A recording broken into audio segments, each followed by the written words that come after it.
Hello दोस्तों, आज मैं आपके लिए फिर से वेंडिगो और स्किन वॉकर्स की कुछ डरावनी कहानियां लेकर आया हूं। लेकिन कहानियां शुरू करने से पहले एक छोटी सी चेतावनी देना जरूरी है। इन कहानियों में कुछ ऐसे दृश्य हैं जिसमें खून, मांस और कुछ ज्यादा ही भयानक चीजें बताई गई हैं। हो सकता है ये कुछ लोगों के लिए थोड़ा ज्यादा डिस्टर्बिंग हो, तो अगर आप सेंसिटिव हैं या ऐसे विजुअल से परेशान हो जाते हैं तो कृपया अपनी मर्जी से ही ये वीडियो देखें। बाकी जो लोग रेडी हैं उनके लिए शुरू करते हैं आज की खौफनाक कहानियां।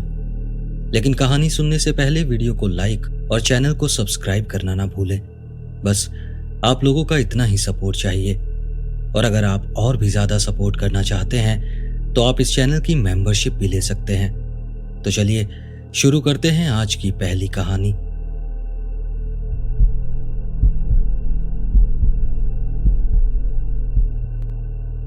एक बार मेरे डैड ने मुझे एक कहानी सुनाई थी और मैं उसे कभी नहीं भूल पाया। शायद वो पहली कहानी थी जो उन्होंने मुझे बचपन में सुनाई थी। ये कहानी मेरे दादाजी की मौत की भी है।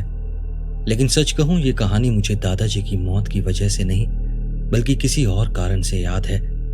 जैसा कि मैंने कहा, यह कहानी मेरे डैड ने मुझे सुनाई थी, लेकिन मैंने कभी उस पर यकीन नहीं किया। उन्होंने कसम खाई थी कि वो बात पूरी तरह सच है, लेकिन मुझे तब तक यकीन नहीं हुआ जब तक मैंने इंटरनेट पर सर्च करना शुरू नहीं किया। और तभी मैंने उस कहानी को मानना शुरू किया। फिर मुझे और भी कई कहानियां सुनने में आई जो हूबहू मेरे डैड की सुनाई कहानी जैसी थी। मुझे ये मानने में ज्यादा वक्त नहीं लगा कि स्किन वॉकर जैसी कोई चीज सच में होती है। वैसे मेरे डैड ने अपनी कहानी में उसे स्किन वॉकर नहीं कहा था। उन्हें पता ही नहीं था कि उसे क्या नाम दे। वो बस उसे वो चीज कहते थे। अब आगे की कहानी मैं अपने डैड के पॉइंट ऑफ व्यू से सुनाऊंगा और पूरी कोशिश करूंगा कि वैसे ही सुनाऊं जैसे उन्होंने मुझे सुनाई थी। एक रात हम शिकार पर निकले थे, कायोटेज का शिकार करने। एक कायोटे की खाल के $50 मिलते थे। हम ओहायो के एक डेयरी फार्म में रहते थे और हमें पैसों की जरूरत रहती थी। हमारा मकान मालिक हमें अपने फार्म पर काम करने देता था, लेकिन फिर भी घर चलाना थोड़ा मुश्किल था। हम हर रात कायोटे का शिकार करते थे क्योंकि घर चलाना था। कभी कभी ऐसा भी होता था कि कोई हिरन दिख जाता था तो उसे भी मार देते थे, क्योंकि उससे घर का कई दिन का खाना चल जाता था। खैर, उस रात हम अपना राउंड पूरा करके वापस लौट रहे थे। हम पैदल चल रहे थे क्योंकि हमारे पास ना तो कार थी और ना ही कोई टू व्हीलर। हम जंगल से होकर निकल रहे थे और तभी हमें कुछ अजीब दिखा। हर तरफ खून था, पेड़ों पर, घास में, नाले में, हर जगह। शुरू में हमने सोचा शायद ये कायोटेज का काम होगा। कभी कभी ऐसा होता था जब वो हिरन या गाय बैल का शिकार करते थे, लेकिन वो सब वैसा नहीं था। जब कुत्तों, भेड़ियों या कायोटेज का झुंड हमला करता है तो वो सोच समझ कर हमला करते हैं। वो कमजोर, बूढ़े, बीमार या छोटे जानवरों को चुनते हैं, उसे एक तरफ फंसा लेते हैं जिससे वो भाग ना सके, और फिर उसे मारकर झुंड के सबसे बड़े, सबसे ताकतवर सदस्य यानी अल्फा के सामने ले जाते हैं। और यही उनका शिकार करने का तरीका होता है। लेकिन यहां ऐसा कुछ नहीं था। किसी चीज ने हिरणों के झुंड पर हमला किया था। कायोटेज कभी झुंड पर हमला नहीं करते और ना ही भेड़िए, क्योंकि वो सिर्फ एक जानवर को पकड़ते हैं। लेकिन वहां कम से कम 4 बॉडीज थी। कहीं सर पड़ा था, कहीं पैर पड़ा था तो कहीं धड़। शिकार करने वाले जानवर ऐसा नहीं करते। वो हड्डियों के अलावा कुछ भी छोड़कर नहीं जाते। जिसने ये सब किया था उसने उन्हें खाने के लिए नहीं मारा था। वो सीन देखकर हमें समझ नहीं आया कि ये किसका काम है। हमने बस मरे हुए जानवर देखे और सोचा कि कुछ तो है इन जंगलों में जो बहुत खतरनाक है और उसे मारना बहुत जरूरी है। मुझे याद है मेरे पापा ने मुझे घर जाने को कहा था। उन्हें लगा शायद कोई जंगली कुत्तों का झुंड है जो ये सब हरकतें कर रहा है, लेकिन मैं उन्हें अकेला छोड़ने वाला नहीं था। और 2 मील जंगल पार करके अकेले लौटने का तो सवाल ही नहीं उठता। मेरे पास बस एक .22 राइफल और एक पॉकेट नाइफ था। मैं तब सिर्फ 15 साल का था और बड़ी मुश्किल से उस राइफल को चला पाता था। पापा के पास शॉटगन थी और वो जंगल में उसके बिना कभी नहीं जाते थे। मुझे उन्हें मनाने में थोड़ा वक्त लगा, लेकिन फिर मैं उन्हीं के पास रुक गया। आखिरकार हम उस चीज का पीछा करने लगे जिसने ये सब किया था। ये काम मुश्किल नहीं था। हम बस वहां पड़े हुए खून का पीछा करते रहे। या तो उस चीज ने किसी हिरण को घायल कर दिया था और वो हिरण वहां से भाग गया था, या फिर उसे कई मीलों तक घसीटा गया था। मुझे नहीं पता, लेकिन खून के निशान देखकर तो ऐसा ही लग रहा था। मुझे बस इतना याद है कि मैंने अपने पापा को उस रात पहली बार डरते हुए देखा था। फिर अचानक हमें कुछ आवाजें सुनाई देने लगी। मैं जिंदगी में बहुत जंगलों में गया हूं, दुनिया के कई हिस्सों में गया हूं, लेकिन वैसी आवाजें मैंने पहले कभी नहीं सुनी जैसी उस रात सुनी थी। वो चीखें थी, हिरण की, लोमड़ी की, खरगोशों की, रैकून की, यहां तक कि पक्षियों की। सभी जानवर बहुत डरे हुए थे और ये सब रात के करीब 12 या 1 बजे हो रहा था। वो सब जानवर बस चीख नहीं रहे थे, बल्कि वो भाग भी रहे थे। मैंने देखा पक्षियों के झुंड सीधे पेड़ों से टकरा रहे थे, जैसे किसी भी तरह वहां से भागना चाहते हों। एक कायोटेस का झुंड हमारे बहुत पास आ गया था। हमें लगा वो हम पर हमला कर देंगे और हम बस गोली चलाने ही वाले थे, लेकिन फिर देखा वो भागते हुए सीधे हमारे पास से निकल गए, जैसे हम उन्हें दिखे ही ना हो। फिर कुछ हिरण आए और उन्होंने भी वैसा ही किया। फिर खरगोश, गिलहरी, लोमड़ियां, यहां तक कि कुछ जंगली सूअर भी। ये वो जानवर थे जो एक दूसरे को खा जाते हैं, लेकिन उस रात हर किसी को सिर्फ एक ही चीज की फिक्र थी, वहां से भाग निकलने की। हमें तभी समझ जाना चाहिए था कि जिस चीज का हम पीछा कर रहे थे वो शायद कुछ ऐसा था जिसे हमें देखना ही नहीं चाहिए था, और शायद वो कुछ ऐसा था जिसे हम मार भी नहीं सकते थे। पता नहीं उस रात हम घर क्यों नहीं लौटे। शायद जिज्ञासा थी। मेरे पापा की फितरत ही ऐसी थी, वो हमेशा मुसीबत की तरफ बढ़ते थे। हम धीरे धीरे चलते रहे और हम एक खुले मैदान में पहुंचे। वो जगह आमतौर पर सोयाबीन्स की फसल के लिए इस्तेमाल होती थी, लेकिन उस वक्त सीजन नहीं था, तो बस चारों तरफ मिट्टी थी और उसी मिट्टी पर हमें कुछ निशान दिखे। ज्यादातर निशान जानवरों के भागने के थे, लेकिन जहां जहां हिरण का खून था वहां बस एक ही पैरों के निशान थे जो बाकी जानवरों से उल्टी दिशा में जा रहे थे। हमने उन निशानों का पीछा करना शुरू किया और बस थोड़ा ही दूर गए थे कि हमें समझ आ गया कि वो कहाँ है। एक पहाड़ी की चोटी पर एक पुरानी स्कूल की बिल्डिंग थी। उस बिल्डिंग का आधा हिस्सा तूफान में उड़ चुका था और वहां कई सालों से कोई नहीं गया था। कभी कभी बेघर लोग वहां छुप जाते थे या नशे में चूर लोग जिन्हें कोई जगह चाहिए होती थी। हमें लगा शायद कोई ऐसा ही बंदा है, कोई शराबी या कोई पागल है, लेकिन ये सोच ज्यादा देर तक टिक नहीं पाई। हम उस बिल्डिंग से बस 50 गज दूर थे कि तभी हमें एक आवाज सुनाई दी। एक अजीब सी चीख, जैसे 2 आवाजें एक साथ हों। एक तेज, बहुत तेज चीख और एक गहरी गुर्राहट जैसी आवाज, और वो दोनों आवाजें एक साथ आ रही थी। हम बस 20 गज की दूरी पर थे और फिर एक और आवाज आई। मुझे अब भी याद है, वो आवाज ऐसी थी जैसे कोई कागज फाड़ रहा हो और कोई बाल्टी में पानी भर के झुला रहा हो, और वो दोनों आवाजें भी एक साथ आ रही थीं। पापा ने मेरी तरफ देखा, नीचे झुके और धीरे से कहा, मेरे पीछे ही रहना, क्योंकि जो भी कोई वहां था अब वो हमारे काफी करीब था। उन्होंने कहा, आवाज से तो लगता है शायद कोई जंगली या पागल कुत्ता है। हमारा प्लान था धीरे से उसके पास जाना और उसे शूट करना, और तब तक शूट करना जब तक वो हिलना बंद ना कर दे।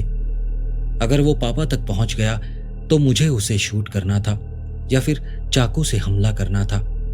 अब मेरे पापा आगे बढ़े और मैं उनके 1 इंच पीछे चलने लगा। मैं भी देखना चाहता था कि आखिर ऐसा क्या है वहां, लेकिन आज मैं कहता हूं, काश मैंने उसे ना देखा होता। वो जो भी कोई था एक हिरन की लाश पर झुका हुआ था। उसके मांस के टुकड़े नोच रहा था। जिस टुकड़े को नहीं खाता उसे एक तरफ फेंक देता। हर तरफ खून ही खून था। चांद की रोशनी में उसका रंग एकदम सफेद था। वो कुछ कुछ इंसानों जैसा लग रहा था, लेकिन पूरी तरह इंसान नहीं। उसके हाथ पांव इंसानों जैसे थे, लेकिन वो एक बंदर की तरह झुका हुआ बैठा था। उसके हाथ नॉर्मल नहीं थे। उंगलियां बहुत लंबी थी और उनकी नोक पर उतने ही लंबे पंजे थे। हमने जैसे ही उसे देखा, हम रुक गए। मेरे पापा किसी इंसान पर फायर नहीं करना चाहते थे। उन्होंने थोड़ी खांसने की आवाज निकाली ताकि वो चीज घूमे और उसे ठीक से देखा जा सके। और जब वो मुड़ा, भगवान की कसम, एक पल के लिए सब कुछ चुप हो गया। मैंने जिंदगी में उस रात से पहले और उसके बाद भी कभी इतनी गहरी खामोशी नहीं सुनी। 2 सेकंड तक एकदम सन्नाटा छा गया। कोई आवाज नहीं आई। और शायद इसीलिए जब उसने मुड़कर चीख मारी तो वो आवाज कई गुना ज्यादा तेज लगी। उसने मुड़ते ही एक तेज चीख निकाली और सीधे पापा पर कूद पड़ा। पापा ने गोली चलाई, लेकिन शायद वो चूक गए, या फिर अगर लगी भी तो उस चीज को कोई फर्क नहीं पड़ा। वो मेरे पापा पर चढ़ गया और उनके जिस्म के टुकड़े नोचने लगा। मैंने अपनी राइफल से उसे बिल्कुल करीब से गोली मारनी शुरू कर दी, लेकिन उसका खून तक नहीं निकला। मैंने उसे करीब 5 गोलियां मारी थी, और जब उस पर कोई असर नहीं हुआ तो मैंने राइफल के बट से उस पर वार करना शुरू किया, लेकिन वो हिला तक नहीं। उसे जैसे मेरी मौजूदगी का एहसास ही नहीं हुआ। वो अपने पंजों से पापा का मांस चीर रहा था। उसने उनके पेट पर वार करना शुरू किया, खाल को नोचकर अलग कर दिया, फिर ऊपर की तरफ गया और उसने उनका गला चीर डाला, नाक उखाड़ दी, आंखें निकाल दी, यहां तक कि उनकी सिर की खाल खींचकर अलग कर दी। फिर वो उनकी ठोड़ी पर गया, नीचे के जबड़े को उखाड़ना शुरू किया। उसने उनके गले की नली और फिर पसलियां तक निकाल डाली। मुझे ठीक ठीक याद नहीं कि उसके बाद क्या हुआ, पर किसी तरह मेरा चाकू उस चीज के कंधे में घुसा हुआ था और मेरे पापा मेरे कंधों पर पड़े हुए थे। मैं उन्हें कंधों पर उठाकर भाग रहा था। भगवान जानता है, मैं जितनी तेज उस रात दौड़ा उतना कभी नहीं दौड़ा। और मुझे पता था वो चीज मेरे पीछे आ रही थी। मैं वापस जंगल में भागा, लेकिन इस बार दूसरी तरफ वाले जंगल में। मैं अपने घर की तरफ दौड़ रहा था, जो अब सिर्फ आधा मील दूर था। मुझे उस चीज की चीखें सुनाई दे रही थी, उसकी कराहट भी सुनाई दे रही थी। मैं साफ साफ सुन सकता था पेड़ों की डालियां टूट रही थी, उड़ रही थी, लेकिन मैंने पीछे मुड़कर नहीं देखा। फिर मैं कंकड़ पत्थरों में गिर पड़ा। मैंने देखा वहां हमारा मकान मालिक था और वो अपने कुछ दोस्तों के साथ कैंपफायर के पास बैठकर शराब पी रहा था। मैं चिल्ला रहा था, रो रहा था, और वो सब मेरी तरफ दौड़ कर आए। मैंने उनसे कहा कि प्लीज एम्बुलेंस बुलाओ। मकान मालिक ने मुझे देखा और फिर जो उसने कहा वो मैं कभी नहीं भूलूंगा। उसने पूछा, अरे बेटे, ये तुम्हारे कंधे पर क्या है? और जैसे ही उसने ये कहा, उसने पापा की वो लाल कलर की शर्ट देखी जो वो हमेशा पहनते थे। मेरे कंधों पर बस वही था, उनका सर, उनका सीना, लेकिन कमर के नीचे कुछ नहीं। तभी हमें वो चीख फिर से सुनाई दी। मकान मालिक ने मुझे जोर से पकड़ा। पापा की बॉडी जमीन पर गिर गई और मैं उसके साथ लिपट कर रोने लगा, क्योंकि मुझे लगा शायद अभी भी उन्हें बचाया जा सकता है। लेकिन सच्चाई ये थी कि पापा तो उसी वक्त मर चुके थे जब मैंने उन्हें उठाया था। उन लोगों ने मुझे उठाकर घर के अंदर फेंका, क्योंकि मैं अंदर जाने के लिए तैयार ही नहीं था। हमारा मकान मालिक और उसके दोस्त भी घर के अंदर ही थे, दरवाजे बंद कर रहे थे और बंदूकें निकाल रहे थे। उन्होंने मुझसे पूछा, साफ साफ बताओ क्या हुआ। लेकिन मुझे नहीं पता था कि मैं क्या कहूं, पर मेरे पापा की बॉडी देखकर वो इतना तो समझ गए थे कि बाहर कुछ बहुत ही भयानक था। उन्होंने घर की सारी लाइट्स जला दी। किसी ने पुलिस को कॉल कर दिया और पुलिस ने कहा कि हम 15 मिनट में पहुंचेंगे। सब लोग खिड़की से बाहर देखने लगे और वो चीज कैंपफायर के पास से गुजरती हुई दिखी। मैं नहीं जानता वो क्या था, लेकिन उनमें से एक ने कहा, कोई बंदर जैसा लग रहा है। और तभी कुछ चीज खिड़की के अंदर आकर गिरी। वो हमारे मकान मालिक का कुत्ता था, और जो आकर गिरा था वो सिर्फ उसका शरीर था, उसका सर और टांगे थी ही नहीं। अब हम खिड़कियों और दरवाजों के सामने चीजें अड़ाने लगे। तभी हमें गैरेज से कुछ आवाज सुनाई दी। मकान मालिक के एक दोस्त ने कहा, गैरेज का दरवाजा खुला रह गया है। और अब हमें मेटल और शीशे के टूटने की आवाजें सुनाई देने लगी। हमने एक सोफा और टीवी गैरेज वाले दरवाजे के सामने रख दिया।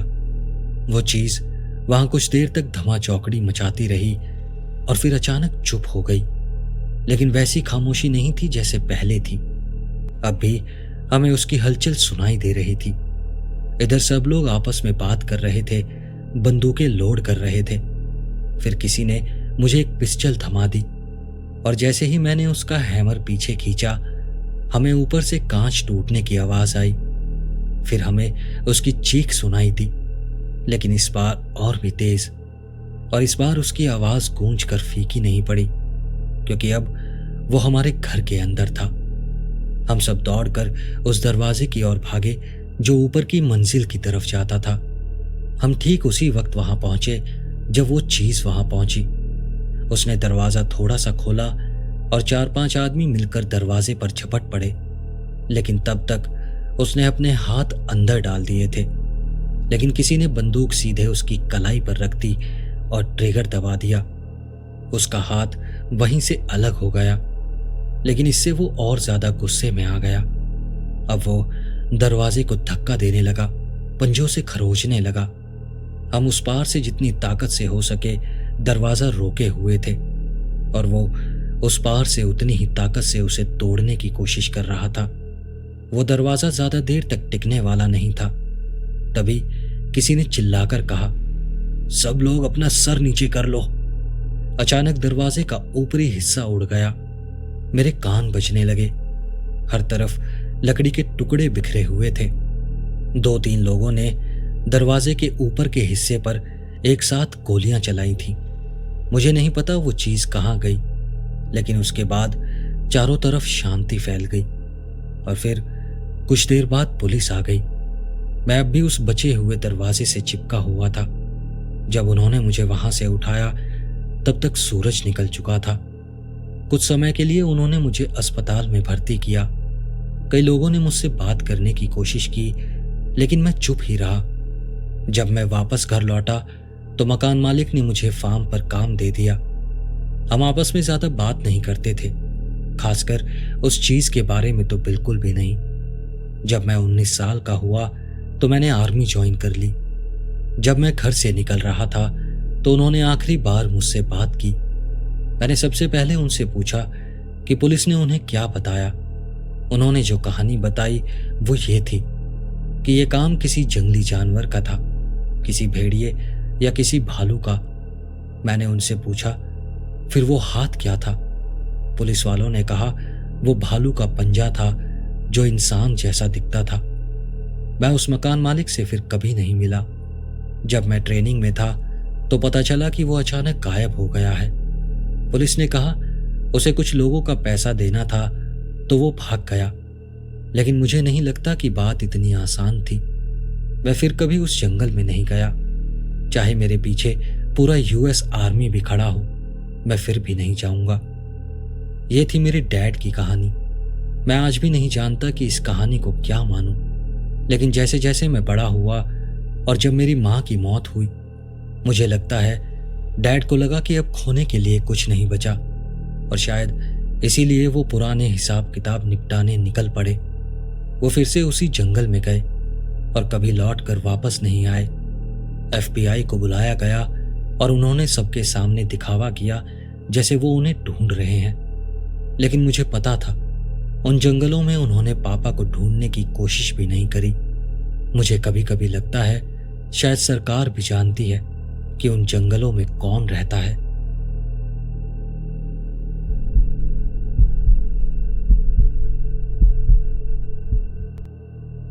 करीब 1 साल पहले नवंबर के अंत या दिसंबर की शुरुआत की बात है। मैं एक कैंपिंग ट्रिप पर जा रहा था। मैं सुबह सुबह ही निकल गया था क्योंकि फिनलैंड में सर्दियों में सूरज उगता ही नहीं है। मेरे पास बस थोड़ी ही देर की रोशनी थी, क्योंकि फिर पूरा अंधेरा होने वाला था। मैंने अपने साथ शिकार करने के लिए एक चाकू लिया, एक राइफल ली और एक एक्स्ट्रा कैन गैस की भी रख ली। शुरू में मैं बस जंगल में बर्फ पर स्नोमोबाइल चला रहा था। करीब 20 किलोमीटर अंदर जाने के बाद मुझे एक भयानक बदबू आने लगी। इतनी गंदी बदबू कि मुझे उल्टी आने लगी थी। मैंने इससे पहले कभी ऐसी गंध महसूस नहीं की थी, जबकि मैं हर साल जानवरों का शिकार करता रहता हूं और कई बार सड़े गले जानवरों के शव भी देखे हैं। मैंने उस बदबू का सोर्स ढूंढने की कोशिश की, लेकिन कुछ भी नहीं मिला। थोड़ी देर बाद वो बदबू धीरे धीरे गायब हो गई। मैंने उस बारे में ज्यादा नहीं सोचा और आगे बढ़ गया। कुछ घंटों बाद मैं अपनी कैंप साइट पर पहुंच गया। मैंने टेंट वगैरह लगाया, फिर अपने स्नोमोबाइल की गैस चेक की। वो लगभग खाली हो चुकी थी, तो मैं जो एक्स्ट्रा गैस कैन लाया था उससे उसे भरने लगा। अब और ज्यादा अंधेरा हो रहा था और ठंड भी तेज हो रही थी, तो मैंने आग जलानी शुरू की और फिर थोड़ा आराम करने लगा। जहां मैंने कैंप किया था वो एक छोटी सी खुली जगह थी। अगर रोशनी हो तो मैं चारों तरफ साफ साफ देख सकता था, लेकिन उस खुले मैदान से करीब 200 मीटर दूर चारों ओर घना जंगल था और वहां से आगे देखना काफी मुश्किल था। जैसे ही अंधेरा बढ़ने लगा, मेरी आग भी धीमी पड़ने लगी। मैं जल्दी से जंगल के किनारे की तरफ भागा और कुछ लकड़ियां और कंडे इकट्ठा करने लगा। मैंने आग बुझने से तो बचा ली, लेकिन उसी के साथ फिर से वही बदबू वापस आ गई। अब मेरा मन कह रहा था कि मैं वहां से निकल जाऊं, लेकिन अंधेरा बहुत हो चुका था और ठंड भी बहुत ज्यादा थी। अगर मुझे रास्ता सही से नहीं दिखा तो मैं पूरी तरह खो सकता था। इसलिए मैंने तय किया कि मैं यहीं रुकता हूं और इस बदबू को किसी तरह सह लेता हूं। धीरे धीरे वो बदबू और भी ज्यादा तेज होने लगी। जैसे जैसे वक्त बीत रहा था, बदबू और घनी हो रही थी, लेकिन फिर अचानक रुक गई।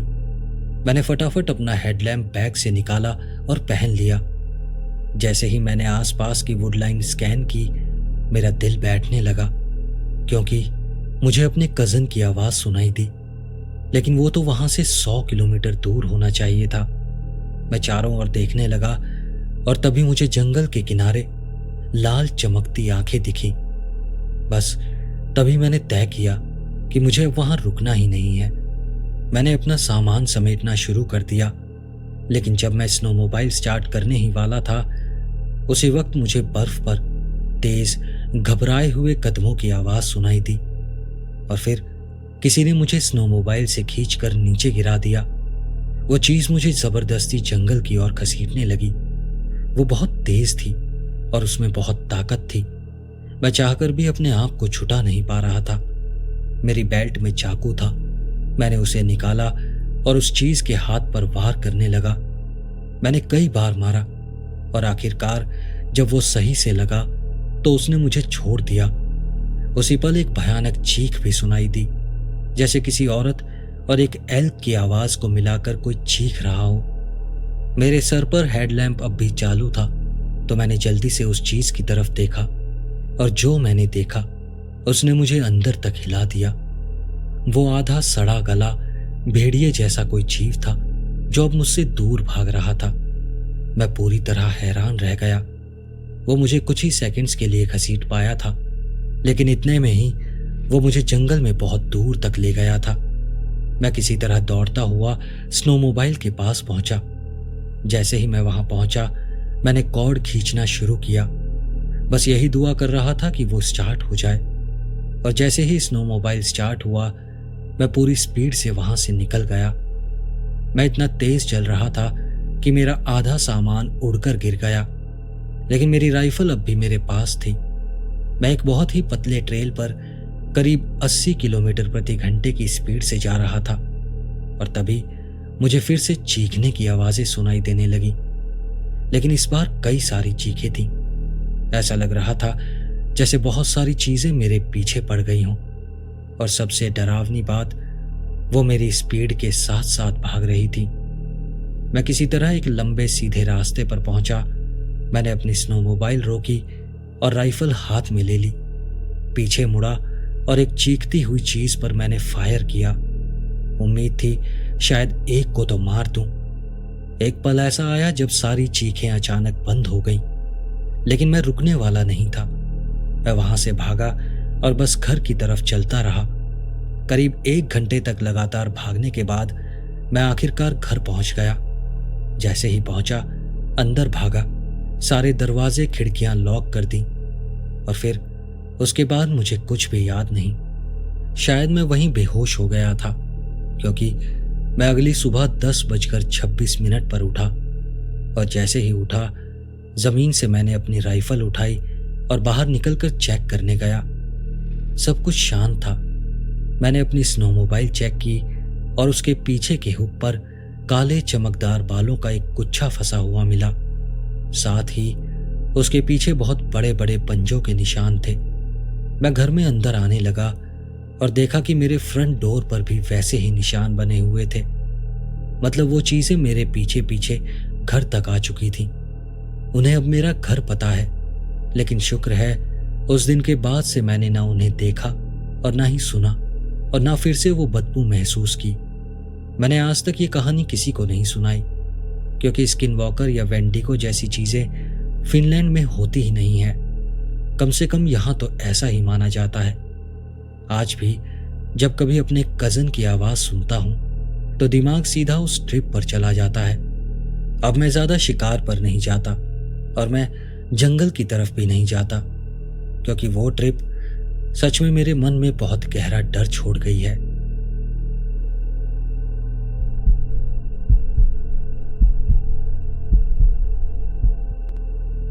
ये 2013 की गर्मियों की बात है। तब हम कायोटेस को मारते थे, क्योंकि उनका फर बहुत अच्छे दामों में बिकता था। मैंने अपना बेसिक सा AR-15 उठाया, जो मुझे काफी सस्ते में मिला था। मुझे AK स्टाइल की स्लिंग पसंद है, तो मैंने बैरल पर एक स्लिंग पॉइंट लगाया, फिर उसे अपने गले से क्रॉस बॉडी स्टाइल में एक स्लिंग बैग की तरह लटका लिया। मैं अपनी ATV लेकर पहाड़ के उस कैबिन की तरफ निकल गया, जहां से मैं अक्सर शिकार किया करता था। वहां पहुंचते ही मैंने ATV की चाबी निकाली और इधर उधर देखना शुरू किया। पिछले कुछ दिन से मैं गिलहरी और खरगोश के टुकड़े जंगल में फेंक रहा था, ताकि कायोटेस को आकर्षित कर सकूं। जब मैंने चेक किया तो मेरी सारी बेट्स गायब थी। इसका मतलब कायोटेस उन्हें खा चुके थे और वो और खाना ढूंढते हुए उधर की तरफ दोबारा जरूर आएंगे। जब मैं वहां पहुंचा था तो मेरे पड़ोस वाले कैबिन में जो आदमी था, वो तभी के तभी अपनी ATV में बैठकर वहां से निकल गया। मैंने सोचा ठीक है, कोई बात नहीं, लेकिन पता नहीं क्यों मुझे बहुत अजीब सा महसूस हो रहा था। जब भी मैं चलता, मुझे बार बार ऐसा लगता कि मेरे पीछे कदमों की आवाज आ रही है। घास और झाड़ियों में सरसराहट हो रही है। फिर थोड़ी दूर चलने के बाद ढलान पर मैंने एक अजीब सी आकृति देखी, जैसे कोई लकड़ी से बना हुआ इंसानी पुतला हो। मैंने उसकी ओर हल्का सा हाथ हिलाया और वो चीज एक पेड़ के पीछे सरक गई। मुझे लगा शायद मेरी तरह ही कोई शिकारी होगा और मैं वापस अपने कैबिन की तरफ चल पड़ा। मैंने फैसला किया कि अब बस बैठते हैं और थोड़ी देर शराब पीते हैं। मैं वहां बैठकर शराब पीने लगा और थोड़ी देर बाद मुझे दूर से कायोटेस की आवाजें सुनाई देने लगी। मैंने अपनी बंदूक तैयार की और उनका शिकार करने के लिए उठ गया। मैं पोर्च पर बैठा, लाइट बंद कर दी, पर कोई कायोटे नहीं आया। तभी वो कायोटे जैसी आवाजें धीरे धीरे बदलने लगी। अब वो आवाज इंसानी लग रही थी। ऐसा लगा जैसे कोई हेल्प मी बोल रहा हो। मैंने नजर दौड़ाई, पड़ोसी के घर की ओर देखा, वहां की भी लाइट्स बंद थी। मुझे याद ही नहीं रहा कि वो तो जा चुका है। मैं उठा और मैंने फिर से सुना हेल्प मी। फिर मैंने सोचा, हे भगवान, कहीं कोई घायल तो नहीं है? क्या पता कोई जंगल में कायोटेस के बीच फंस गया हो। मैं उसे ढूंढने के लिए जंगल की तरफ चलने लगा और फिर मुझे लगा कि वो आवाज एक ट्रेल से आ रही थी। वो ट्रेल काफी चौड़ी थी और उस पर ATV आराम से चल सकती थी। मैंने सोचा अपनी ATV लेकर चलता हूं, क्या पता किसी को उठाकर लाना पड़े। मैं एटीवी लेकर निकला और साथ ही मैंने अपनी गन भी ले ली। मैं उस आवाज की दिशा में एटीवी चलाता रहा और एक यू शेप वाले गड्ढे पर पहुंचा। मैंने ब्रेक नहीं मारे, बस धीरे धीरे नीचे उतरता गया और तभी अचानक बिल्कुल मेरे सामने से किसी ने चीख कर कहा, हेल्प मी। मैं डर के मारे पैनिक कर गया और एटीवी को मोड़ने की कोशिश की, लेकिन एटीवी पलट गई। मुझे ठीक से याद नहीं, पर शायद मैं बेहोश हो गया था। होश आया तो मैं एटीवी के नीचे दबा हुआ था। मैं चुपचाप लेटा रहा, आंखों को अंधेरे में एडजस्ट होने दिया, फिर धीरे धीरे अपने हाथ पैर हिलाए। मेरा बायां पैर एटीवी के नीचे फंसा हुआ था। मैंने उसे धक्का देने की कोशिश की, पर वो हिली तक नहीं। मेरे गले में जो स्लिंग थी, उससे पता चला कि मेरी राइफल अब भी मेरे पास थी। मैंने धीरे धीरे उसे खींचा और उसी दौरान मैंने देखा मेरी बाजू भी खून से सनी थी। मैंने गन को चेक किया, हैंडगार्ड थोड़ा डैमेज था, लेकिन अभी भी फायर करने लायक लग रही थी। मेरे पास 30 राउंड थे, रात गुजारने के लिए या तब तक के लिए जब तक कोई मुझे ढूंढ ना ले। मैं बस चुपचाप बैठा रहा और जंगल की आवाजों को गौर से सुनता रहा। तभी मुझे घास में कुछ रेंगने की आवाज आई। वो खामोशी, वो सन्नाटा, सब कुछ सुन्न कर देने वाला था। शायद मैं जिंदगी में कभी इतना नहीं डरा था जितना उस वक्त डर रहा था। और फिर से वही आवाज आई, हेल्प मी, हेल्प मी।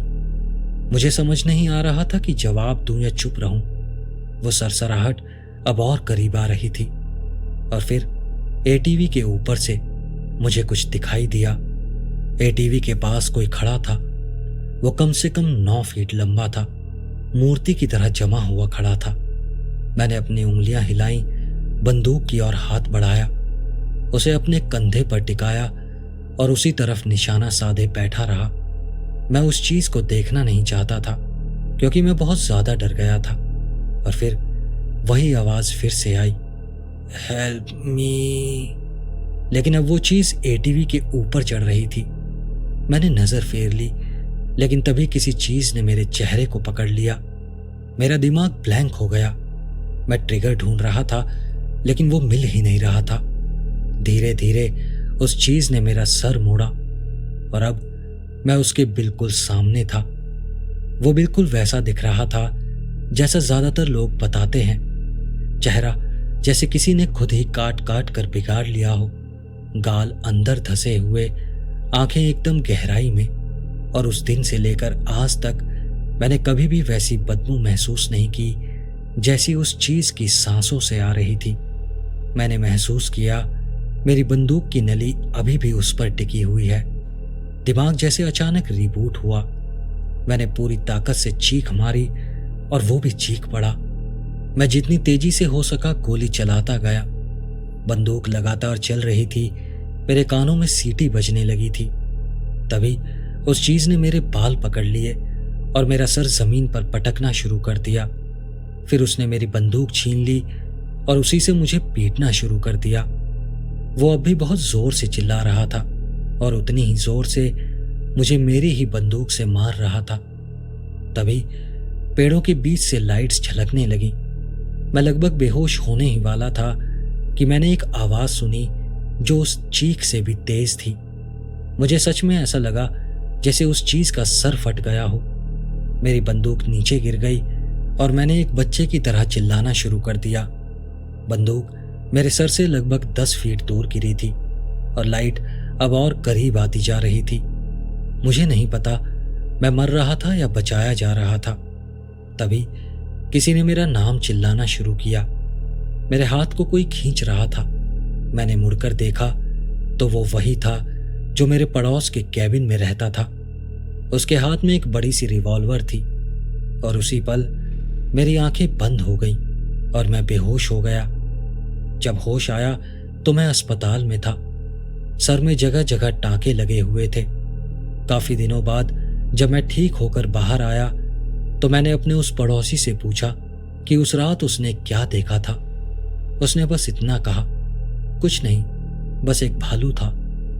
मैं आज तक यकीन नहीं कर पाया कि मुझे मेरी खुद की बंदूक से मारने वाला कोई भालू कैसे हो सकता है?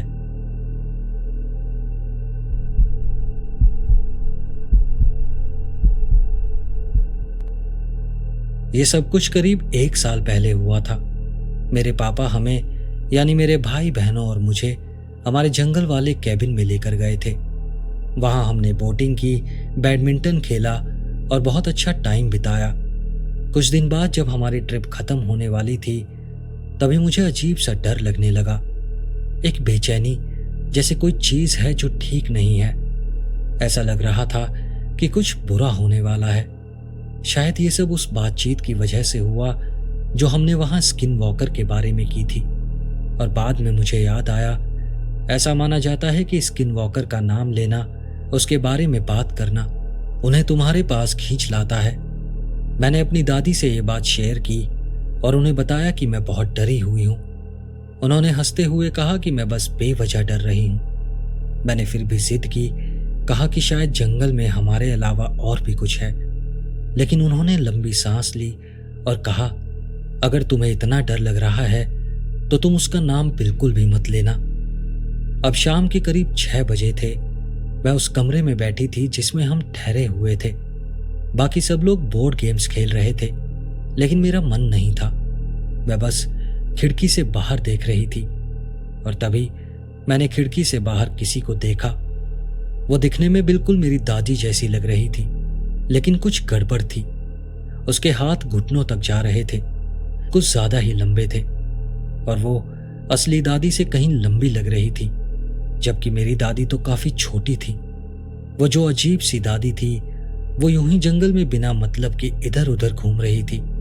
फिर मैंने देखा वो शेड के पास गई और वहां खड़ी हो गई। बिल्कुल हिले बिना वो बहुत देर तक वहीं खड़ी रही। अब मैं बहुत ज्यादा डर चुकी थी, लेकिन फिर भी मेरी नजर हट ही नहीं रही थी। मैं बस उसी को देखना चाहती थी। तभी किचन से किसी के हंसने की आवाज आई। मैं एकदम से होश में आई और वापस किचन की तरफ गई। मेरी दादी वहां बैठी हुई वाइन डाल रही थी। मैंने उनसे पूछा, दादी, आप अभी बाहर क्या कर रही थी और आप इतनी जल्दी अंदर कैसे आ गई? उन्होंने मुझे अजीब नजरों से देखा और कहा, मैं तो यहीं बैठी हूं, बाहर तो गई ही नहीं। एक ठंडा सा डर मेरे पूरे शरीर में दौड़ गया। मैं भागकर उसी खिड़की के पास गई और बाहर देखने लगी।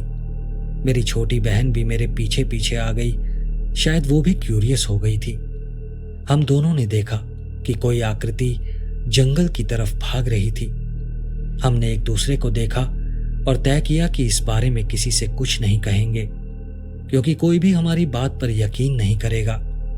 मैं अब भी नहीं जानती कि वो क्या था, लेकिन मुझे लगता है वो एक स्किन वॉकर ही था। शायद हमने उसका नाम कई बार लिया था और ऐसा लग रहा था जैसे वो मेरी दादी का रूप लेकर आया था, लेकिन फिर भी वो उनकी पूरी तरह कॉपी नहीं कर पाया। ये पहली बार है जब मैं ये कहानी किसी को बता रही हूँ। आप चाहे तो मुझे पागल समझ सकते हैं, लेकिन मैं दोबारा उस कैबिन में जाना चाहती हूँ। मैं सच में जानना चाहती हूँ कि वो क्या था। मैं अपने घर वालों को मनाने में लगी हूँ कि वो वहां उस कैबिन के आसपास कैमरे लगवाएं, ताकि मुझे उसके सामने न जाना पड़े। इस किस्से से मैं एक बात तो सीख चुकी हूँ, जंगलों के बीचों बीच स्किन वॉकर का नाम कभी नहीं लेना चाहिए। दोस्तों, अगर आपको ये कहानियां अच्छी लगी हों तो प्लीज़ इस वीडियो को लाइक करें और ऐसी ही सच्ची और डरावनी कहानियां सुनने के लिए चैनल को सब्सक्राइब करें, ताकि आने वाली सभी वीडियोस के नोटिफिकेशंस आपको वक्त पर मिलते रहें। मिलते हैं अगले ट्यूसडे ऐसी ही और कहानियों के साथ। नमस्कार।